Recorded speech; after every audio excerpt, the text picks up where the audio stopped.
There's a reason why the ancient philosophers and spiritual masters devoted their lives to understanding the human mind.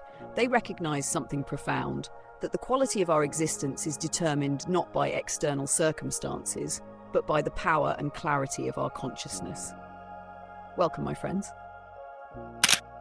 Today, we're exploring wisdom that has survived millennia, practical techniques for mental mastery that were developed long before modern psychology, yet are now being validated by cutting-edge neuroscience. I'm not talking about mystical shortcuts or quick fixes. I'm talking about time-tested methods that transformed ordinary people into extraordinary thinkers, leaders, and visionaries throughout history. What if I told you that ancient civilizations had already discovered the most powerful tools for enhancing focus, emotional regulation, cognitive flexibility, and mental resilience? And what if these tools could be applied to your modern life without requiring you to retreat to a monastery or meditate for hours each day? In this journey, we'll explore practices from Stoicism, Buddhism, Vedic traditions, and other ancient wisdom systems that can literally rewire your brain for greater mental power. Whether you're looking to improve performance, find inner peace, or simply understand the incredible potential of your own mind, this exploration will provide practical techniques you can start applying today. The ancients understood that true power comes from mastery of the mind. Let's discover what they knew. Part 1: The Lost Understanding of Mind. Before we dive into specific techniques, we need to understand how the ancients viewed the mind itself.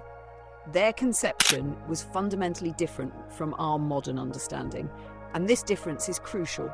Today, we tend to see the mind as synonymous with the brain, a biological computer running on neurochemicals and electrical signals. While this view has led to remarkable scientific advances, it's incomplete. Ancient traditions recognize something more nuanced. They understood the mind as a field of consciousness that could be trained, expanded, and refined through practice. Take the Sanskrit concept of manas from Vedic tradition. Manas doesn't just mean mind, as we understand it. It encompasses attention, perception, and the bridge between sensory experience and higher understanding. The ancient Greeks had nous, which referred to intellect, but also included intuition and spiritual insight.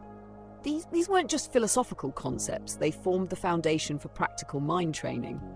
The Stoics, for instance, didn't believe that emotions were simply reactions that happened to us.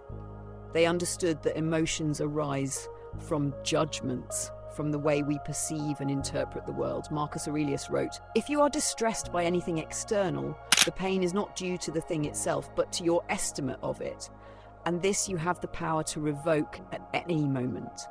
This understanding that we have agency over our mental states was revolutionary then and remains powerful now.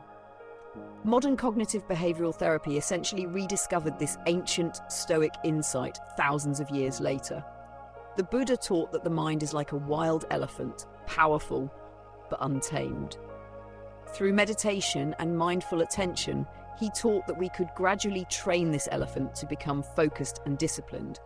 This wasn't mystical thinking, it was a practical recognition of neuroplasticity, the brain's ability to reorganize itself, millennia before modern neuroscience discovered it.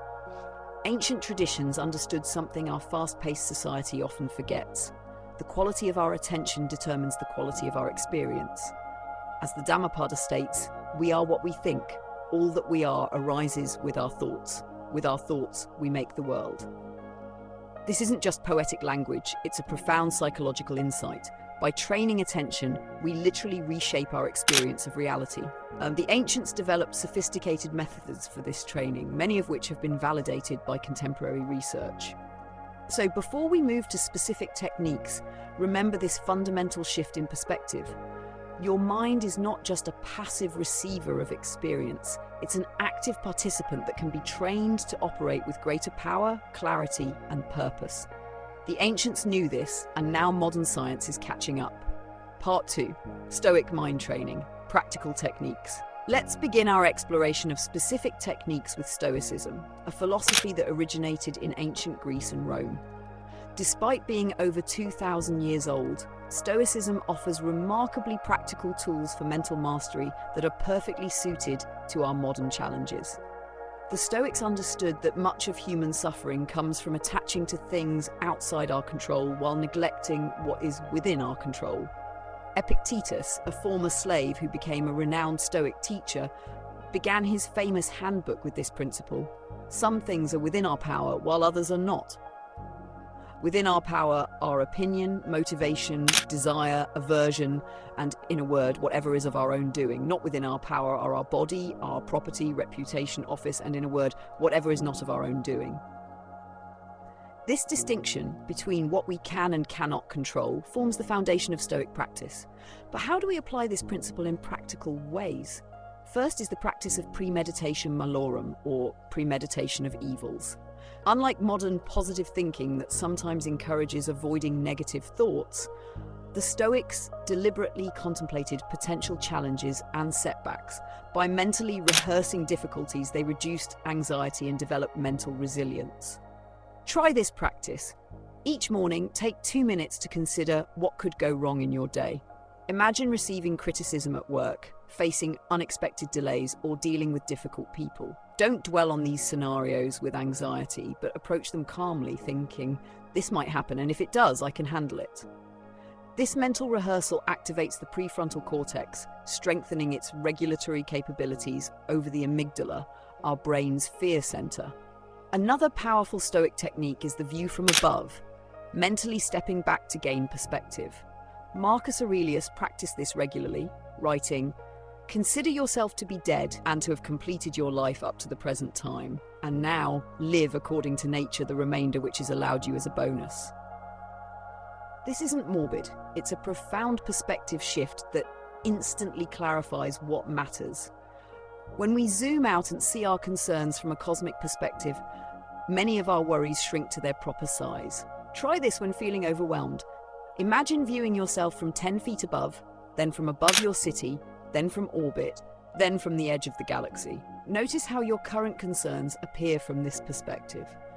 Perhaps the most practical Stoic exercise is the evening review. Seneca wrote about examining each day.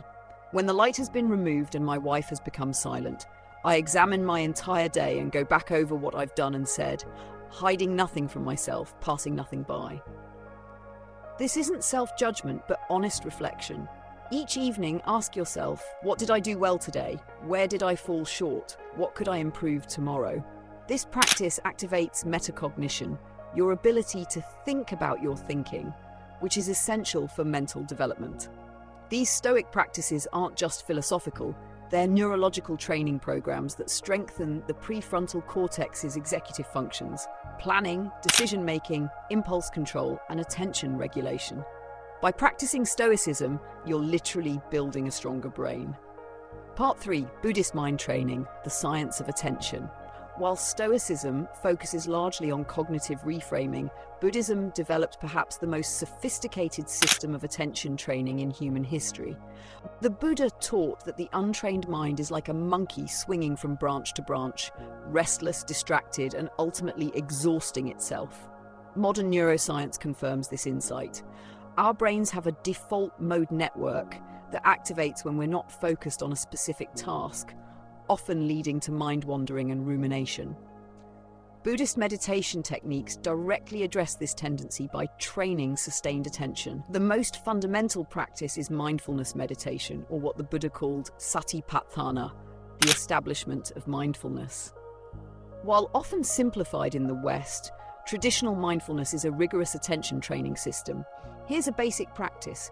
Sit comfortably with an upright posture. Bring your attention to your breath, the sensation of air at the nostrils or the rising and falling of your abdomen. When your mind wanders, gently return your attention to the breath. Start with 5 minutes daily and gradually increase. This simple but challenging practice creates measurable changes in brain structure and function. Research from Harvard found that 8 weeks of mindfulness meditation increased grey matter density in the hippocampus, important for learning and memory, while decreasing density in the amygdala, associated with anxiety and stress.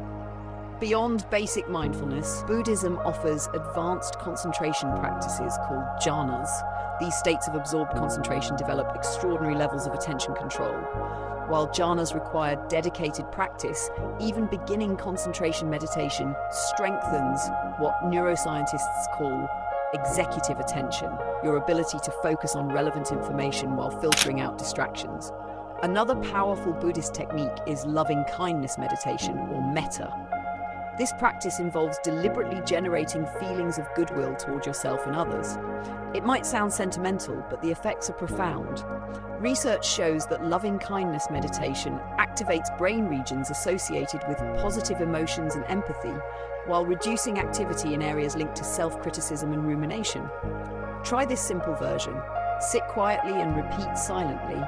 May I be happy, may I be healthy, may I be safe, may I live with ease. After a few minutes, extend these wishes to someone you care about, then to a neutral person, then to someone difficult, and finally to all beings. This practice reshapes emotional patterns by activating and strengthening neural circuits associated with compassion.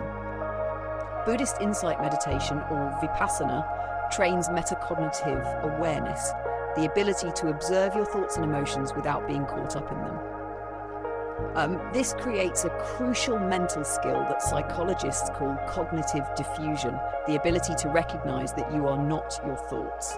As the Buddha taught, all experiences are preceded by mind, led by mind, and made by mind. By training attention, we gain the ability to work skillfully with the contents of consciousness rather than being controlled by them. This is perhaps the most fundamental mental power, the ability to choose our relationship to our own thoughts. Part 4. Vedic techniques for mental clarity and energy.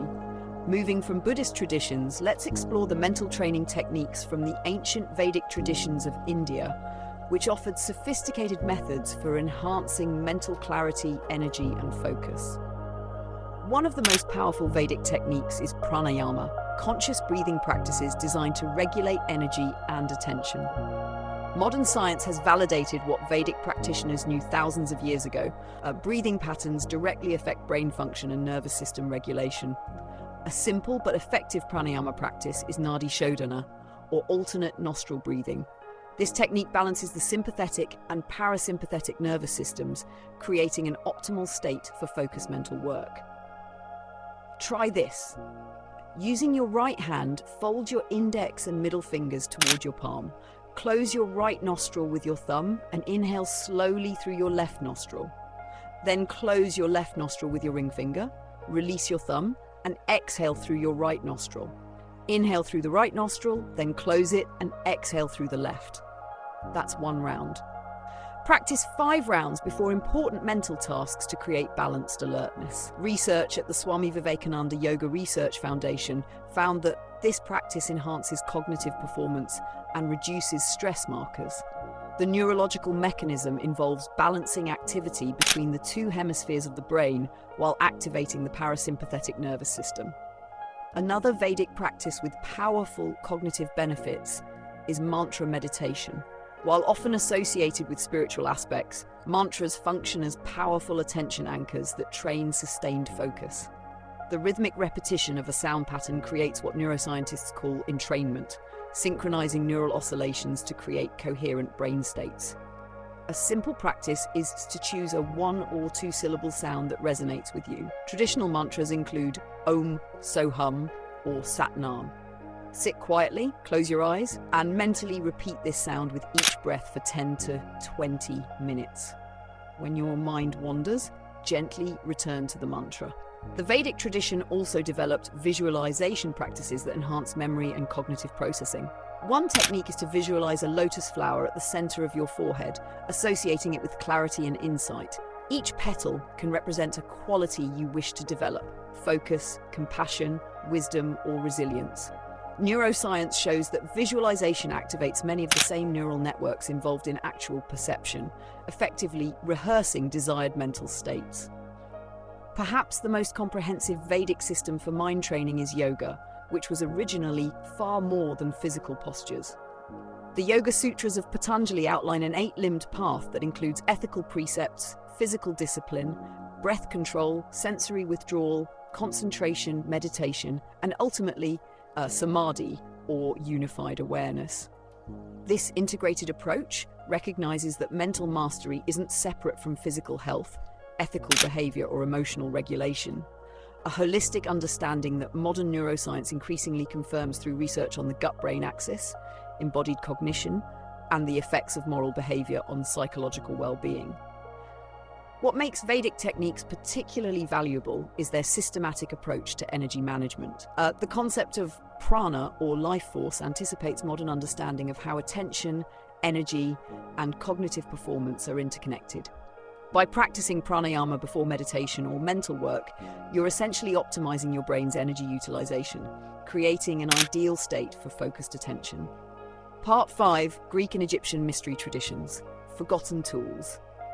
Beyond the well-known traditions of Stoicism, Buddhism, and Vedic practices, ancient Greek and Egyptian mystery schools developed sophisticated systems for mental development that have been largely forgotten or misunderstood. The Pythagorean tradition, for instance, used mathematics not just as an intellectual pursuit, but as mental training.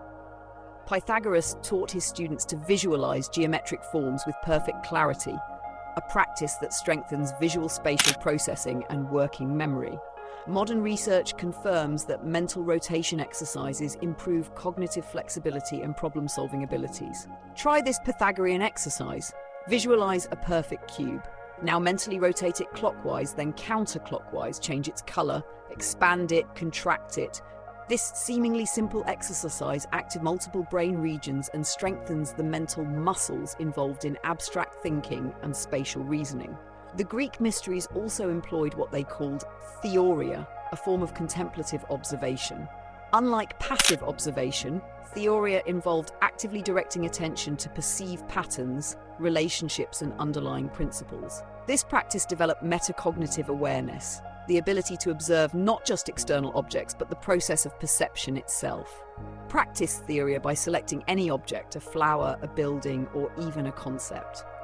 Observe it carefully, noting its properties, relationships, and how your mind interprets it. Then shift attention to your process of observation itself.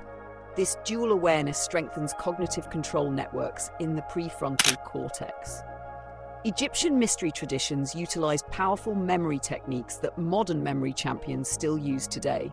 The method of loci, or memory palace technique, involves associating information with specific locations in a mentally visualized building or journey. This technique leverages the brain's powerful spatial memory systems to enhance recall of non-spatial information.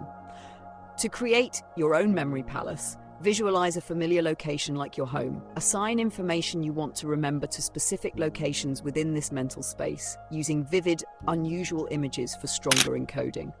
To recall the information, mentally walk through the space, retrieving the images from each location. Both Greek and Egyptian traditions also emphasized incubation, allowing the unconscious mind to work on problems during sleep. Practitioners would pose questions before sleep, often writing them down, and record insights upon waking. This practice activates what modern psychologists call unconscious processing, the brain's ability to continue working on problems outside conscious awareness. Try this ancient incubation technique. Before sleep, clearly formulate a question or problem you're working on. Write it down. Place it under your pillow or on a bedside table. Keep a notebook ready to record any insights upon waking. This practice leverages the brain's natural problem-solving capabilities during sleep cycles. These mystery traditions understood something modern neuroscience is rediscovering, that consciousness operates at multiple levels simultaneously, and that tapping into non-ordinary states of awareness can enhance creativity, insight, and problem-solving capabilities. By training the mind to move fluidly between focused attention and open awareness, these ancient practices developed remarkable cognitive flexibility. Part 6. The integration of physical and mental training. A common thread among ancient wisdom traditions is their understanding that mind and body are inseparable. Unlike our modern tendency to compartmentalize physical and mental training, ancient systems integrated them seamlessly. The Greek ideal of arete, encompassed physical excellence, mental discipline, and moral virtue as parts of a youth. In gymnasia across ancient Greece, young men received philosophical instruction alongside physical training. This wasn't coincidental. The Greeks understood that physical discipline cultivated mental qualities like perseverance, focus, and self-control. Modern neuroscience confirms this ancient wisdom.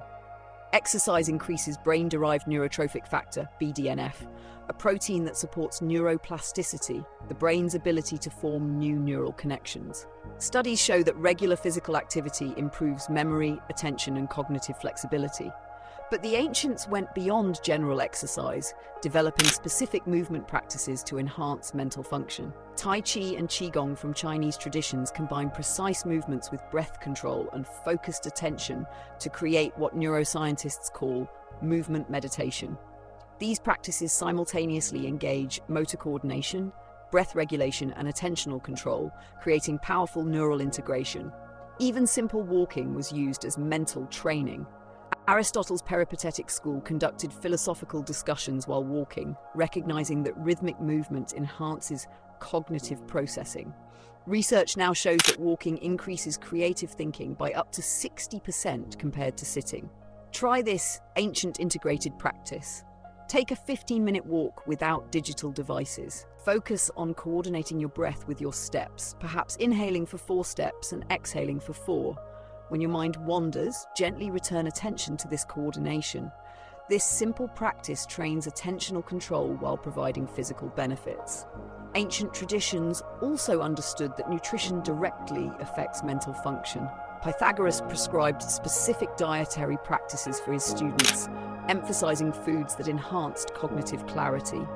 While some of these restrictions had religious or ethical components, many anticipated modern findings about the gut-brain connection. The gut contains over 100 million neurons and produces many of the same neurotransmitters found in the brain. What we eat directly affects cognitive function through multiple pathways, including inflammation, neurotransmitter production, and the gut microbiome. Fasting practices, common across ancient traditions from Greek philosophical schools to Buddhist monasteries, are now being validated by research on intermittent fasting and cognitive function.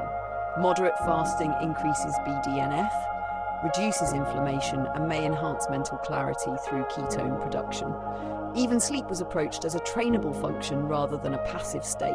Ancient traditions developed specific practices for sleep preparation, including evening reflection, as in Stoicism, body scanning relaxation techniques similar to modern progressive muscle relaxation, and setting conscious intentions for dreams, practiced in Tibetan dream yoga.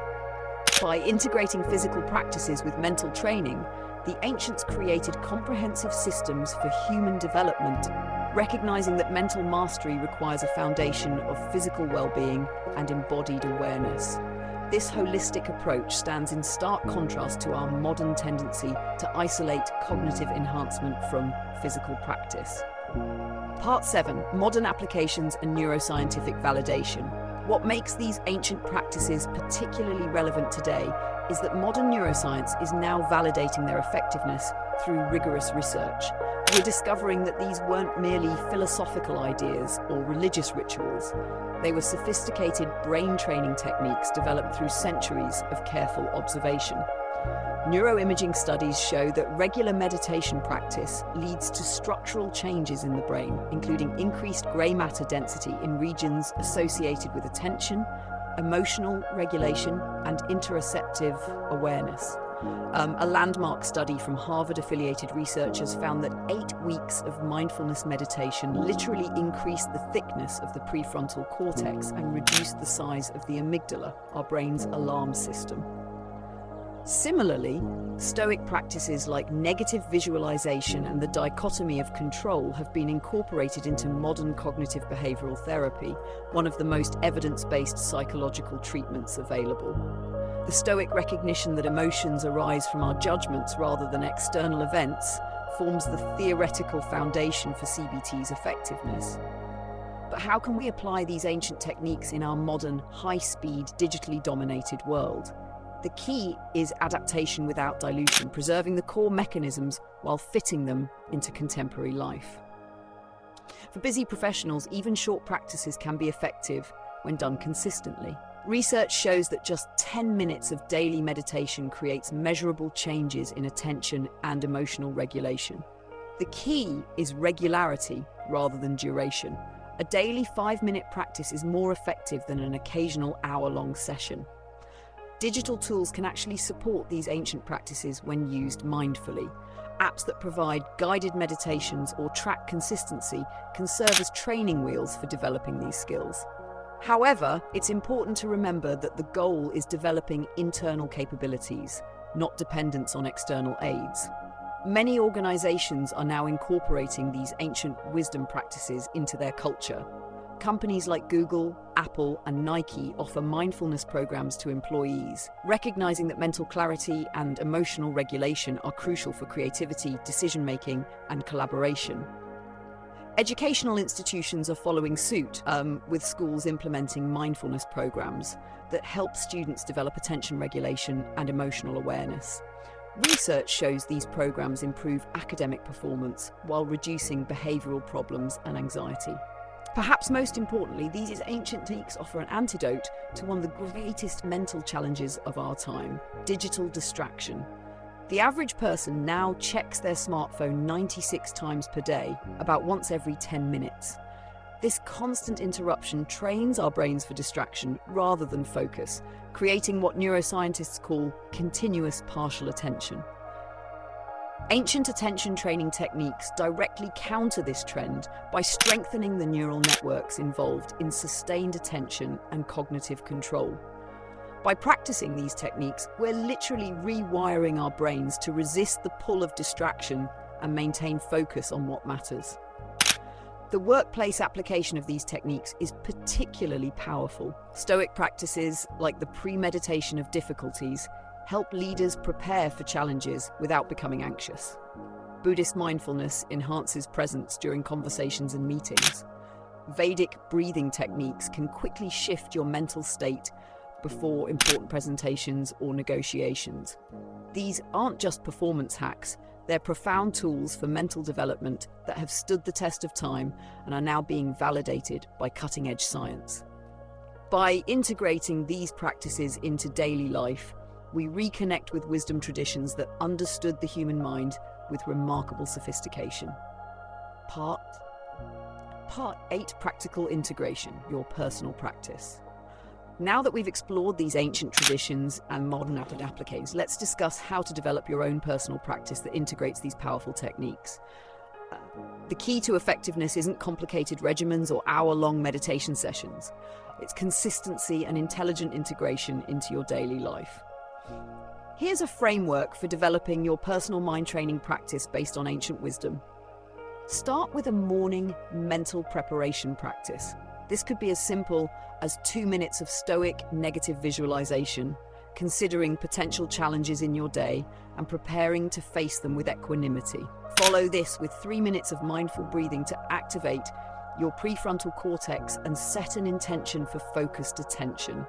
Throughout the day, use transition moments before meetings, after completing tasks, or while waiting as opportunities for micro practices.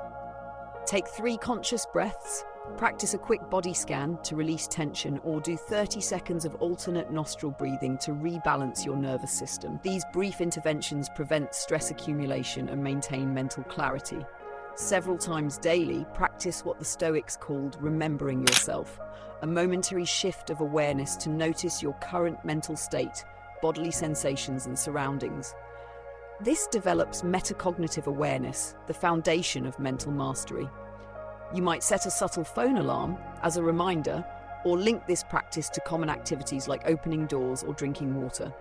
For deeper development, establish a dedicated daily practice of 10 to 20 minutes. This could combine elements from different traditions, perhaps beginning with Vedic breathing techniques to regulate your nervous system, followed by Buddhist mindfulness to train attention, and concluding with Stoic reflection on your values and priorities. The evening is an ideal time for reflective practices. The Stoic Evening Review, examining your day's actions, thoughts, and emotions without judgment, develops self-awareness and reinforces learning. Pythagorean practitioners ask themselves, what did I do? What did I not do that I should have done? What can I improve tomorrow? This reflection creates a feedback loop for continuous improvement. Sleep preparation is another opportunity for mental training. The transition to sleep is a powerful time to set intentions and work with the unconscious mind. Ancient Egyptian and Greek mystery traditions used this period for problem incubation, posing questions to the unconscious mind before sleep. Modern research confirms that the brain continues processing information during sleep, often leading to insights and creative solutions upon waking. Remember that physical practices are essential components of mental training. Incorporate movement throughout your day, whether through formal exercise, walking meetings, or brief movement breaks. Even 3 minutes of movement hourly significantly impacts cognitive function and mood regulation. Finally, consider periodic retreats or deeper immersions in these practices. Many traditions recommended seasonal intensification of practice, times to go deeper and refresh your commitment. This might be a weekend meditation retreat, a day of philosophical reflection, or even a few hours of digital disconnection in nature. The power of these practices lies not in their individual application, but in their systematic integration. By combining attentional training, cognitive reframing, emotional regulation, and physical practices, you create a comprehensive system for mental development that far exceeds the benefits of any single technique. We've journeyed through ancient wisdom traditions that span continents and millennia, exploring techniques developed by some of history's greatest minds. What unites these diverse approaches is their recognition that the mind can be trained, that mental qualities like attention, emotional regulation, perspective, and clarity are not fixed traits, but skills that can be developed through consistent practice. This understanding offers a profound alternative to our culture's tendency to seek external solutions for internal challenges. Rather than looking outside ourselves for the next productivity hack, relationship fix, or source of meaning, these traditions invite us to develop the mental capabilities that transform our experience from within. The integration of ancient wisdom with modern neuroscience creates a powerful synthesis, practices refined over centuries, now validated and enhanced by scientific understanding. This isn't about returning to the past, but about reclaiming essential knowledge that was nearly lost in our rush toward technological advancement. As you implement these practices, remember that mental development is not a linear process. Like physical training, it involves cycles of challenge, adaptation, plateau, and breakthrough. The key is persistence and compassionate self-observation rather than rigid expectation. Also remember that while these techniques are powerful, they're ultimately tools for living wisely and well. The goal isn't to become a perfect meditator or philosophical thinker, but to develop the mental clarity, emotional balance, and cognitive flexibility that enable a life of purpose, connection, and meaning. I invite you to start today with even the simplest practice, perhaps 3 minutes of mindful breathing or a brief stoic reflection on what truly matters to you. Small beginnings lead to profound transformations when sustained with patience and genuine curiosity. The knowledge that can elevate your mind power has been preserved and transmitted through generations of dedicated practitioners who recognized its value.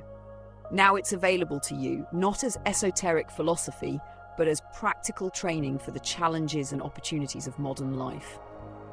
Thank you for joining me on this exploration. I'd love to hear about your experiences implementing these practices in the comments below. And if you found this valuable, please share it with others who might benefit from these ancient yet timeless approaches to mental mastery. Until next time, may your mind be clear, your heart be open, and your actions be aligned with your deepest values.